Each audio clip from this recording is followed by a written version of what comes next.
चलिए तो आज हम लोग बनाएंगे क्वेश्चन एक्सरसाइज 5.1 का पहला का 11वां क्वेश्चन। ठीक है, पहले समझिए क्वेश्चन को समझिए।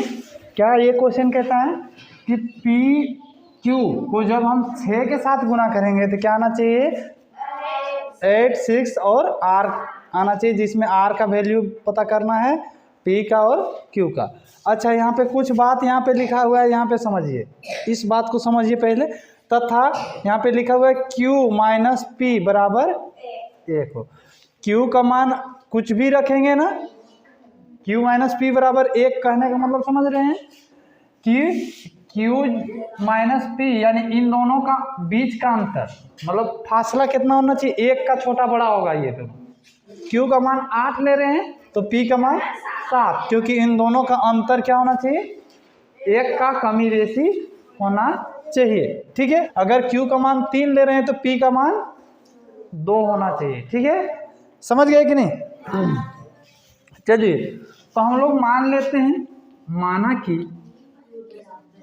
क्यू बराबर 0, 1, 2, 3, 4, 5 डॉट डॉट डॉट से लेकर के कहाँ तक, 9 तक हो गया। ठीक है, तो देखिए अब हमको क्यू को 6 के साथ अगर गुना करेंगे तो कितना आना चाहिए, 8 आना चाहिए, सॉरी। तो क्यू को जब 6 के साथ गुना करेंगे तो क्या आना चाहिए, 8 आना चाहिए। तो ऐसा कब संभव है कि इसका 8 आ जाए, तो यहाँ पे देखिए क्यू का ऐसा कौन सा मान लेंगे और 6 के साथ, तो अगर 0 रख के देखेंगे यहाँ पे तो 0 हो जाएगा, 8 तो आएगा नहीं। 1 रख कर देखेंगे तो 6 के 6 आएगा, 8 नहीं आ सकता है। फिर 3 रख कर देख सकते हैं तो 6 या 18। तो हम कह सकते हैं क्यू बराबर कितना लेने पर, क्यू बराबर 3 लेने पर, समझ रहे हो। क्यू का मान अगर 3 ले रहे हैं तो 8 आ रहा है ना जी। ठीक है, तो क्यू बराबर 3 लेने पर क्या हो जाएगा, तो यहाँ पे क्यू गुने 6 बराबर 8 था, तो 3 गुने 6 बराबर 6 या 18 का 8 हाथ में 1 हो गया। ठीक है, अब हमको क्या लाना है, यहाँ पे पी का मान क्या रखना है, तब पी बराबर क्या लेंगे, पी बराबर हमने क्या कहा, जितना इसको मानेंगे उससे 1 कम होगा, क्योंकि इन दोनों का बीच का अंतर कितना होना चाहिए, छोटा बड़ा 1 का होना चाहिए। तो पी बराबर क्या कितना रखेंगे, 2 लेने पर। ठीक है, पी बराबर कितना लेंगे, 2 लेंगे, तो क्या हो जाएगा, पी का मान यहाँ पे, तो पी गुने 6 बराबर क्या आना चाहिए, ये पूरा R6 आना चाहिए, है ना। और ये हाथ वाला यहाँ वाला यहीं पे ना जुटेगा, तो जोड़ देंगे, क्योंकि इन दोनों को गुना करेंगे, यहाँ का जो गुणनफल का मान आता है ये वाला आने के बाद यहाँ का जो हाथ से निकला वो यहीं पे ना गुना होकर के आता है, तो इसलिए यहाँ पे जोड़ देंगे। तो 6 के 6 पी प्लस 1 बराबर R6। अब हमने पी का मान कितना ले रखा है, 2। यहाँ पे हिंट दे दिया था, है कि नहीं, क्या हिंट दिया था कि क्यू जितना भी लीजिएगा उससे 1 कम आपको पी रखना ही रखना है ना। चलिए तो यहाँ पे 6 गुने पी का मान क्या रखेंगे, 2 रखेंगे प्लस 1 बराबर R6 हमारा आना चाहिए। तो 6 दूनी 12 प्लस 1 बराबर R6। ठीक है, तो 12 और 1 कितना हो गया, 13 बराबर R6। इसका मतलब क्या हो गया, इसका मतलब क्या हो गया कि पहला वाला इधर कितना आया, 3, जबकि यहाँ पे पहला अंक में कितना होना चाहिए था, 6। तो क्या ये पी का मान 2 लेने पर संतुष्ट हो रहा है, नहीं। और ये हमको मजबूरी में लेना पड़ गया है, क्यों, क्योंकि हमने क्यू का मान क्या लिए हैं, 3 लिए हैं, इसीलिए यानी कि क्यू का मान हमको चेंज करना पड़ेगा। ठीक है, तो इसका मतलब क्या हो गया कि क्यू का मान क्यों चेंज होगा, क्योंकि क्यू का मान केवल 3 से ही 8 नहीं आता है, बल्कि अगर यहाँ पे हम 8 रखेंगे तो भी 8 छक 48 यानी 8 रख सकते हैं, समझ गई। तो इसका मतलब क्या करते हैं कि इसको भी लिखना चाहे लिख सकते हैं, कोई दिक्कत नहीं। आप लोग इससे समझ में आएगा कि अच्छा ये मान यहाँ पे लिख लीजिएगा, क्या यहाँ पे, यह संतुष्ट, यह मान संतुष्ट नहीं हुआ। ठीक है, क्यों नहीं हुआ? यहाँ पे हमने क्या कहा, यहाँ पे संतुष्ट क्यों नहीं हुआ? क्योंकि यहाँ पे देखिए, इसको थोड़ा सा हम यहाँ पे नीचे नहीं दिख रहा होगा कैमरा में, तो यहाँ पे ये संतुष्ट क्यों नहीं हुआ? क्योंकि 12 और 1 जोड़ दिए तो 13 बराबर क्या आ रहा था? R6। ध्यान से देखो, यहाँ पे कितना है? 3 है, यहाँ पे 6 है। R का मान तो आ रहा है 1, लेकिन यहाँ पे 6 को 6 के ही बराबर होना चाहिए था ना, तब ये होता। तो पूरी तरह से ये मान संतुष्ट नहीं हो रहा है। समझ रही है?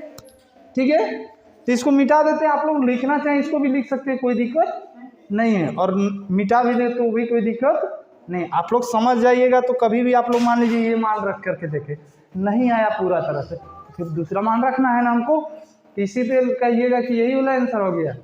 समझे कि नहीं? क्यों नहीं हुआ वो स्पष्ट कारण पता चला ना, क्योंकि ये वाला इसके बराबर होना चाहिए और ये वाला इसके बराबर। तो R के बराबर तो कुछ भी आ सकता है, तो ये तो चलता, लेकिन 3 और 6 क्या दोनों बराबर हो सकता है? नहीं हो सकता।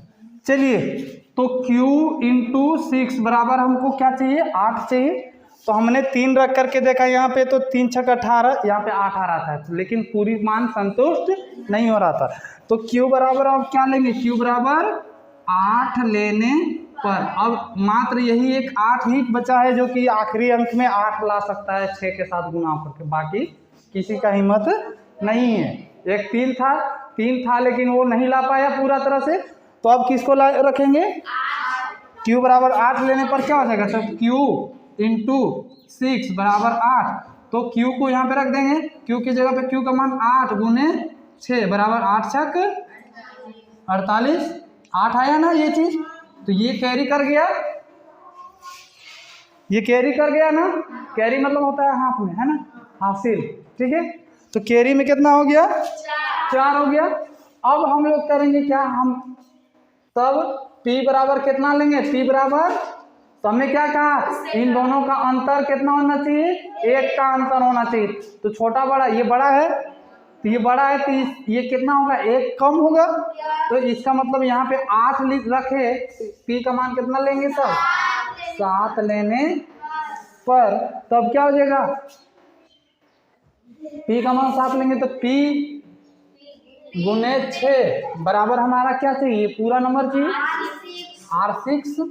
ठीक है, तो P का मान हम लोग सॉरी यहाँ पे बराबर R6, और हाथ वाला भी तो चाहिए ना, हाथ वाला भी जुड़ेगा। तो हाथ में कितना था? कैरी में 4 था, तो 4 रख दिए।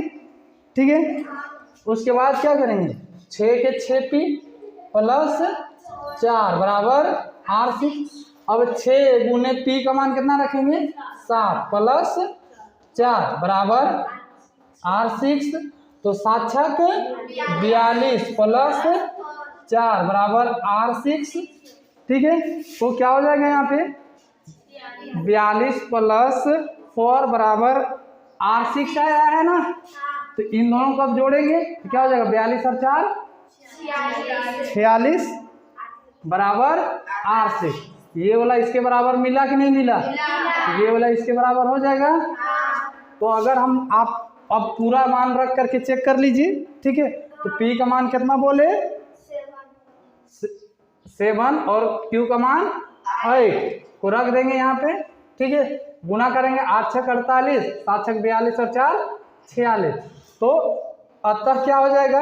अतः P का मान कितना हो जाएगा? P का मान 7, Q का मान 8 और R का मान क्या हो जाएगा? 4 हो जाएगा, क्योंकि R जो है देखिए यहाँ पे तीसरा नंबर में R का मान यहाँ पे 4 है ना आया। और यहाँ से भी देख सकते हैं, ये वाला नहीं भी लिखते तो भी यहाँ से भी हमारा सब कुछ मान पता चला था फिर भी, क्योंकि आपको जांचना भी है। तो यहाँ तक पूरा कर लीजिएगा, तब कहिएगा PQR का मान, है ना? समझ गया? ठीक।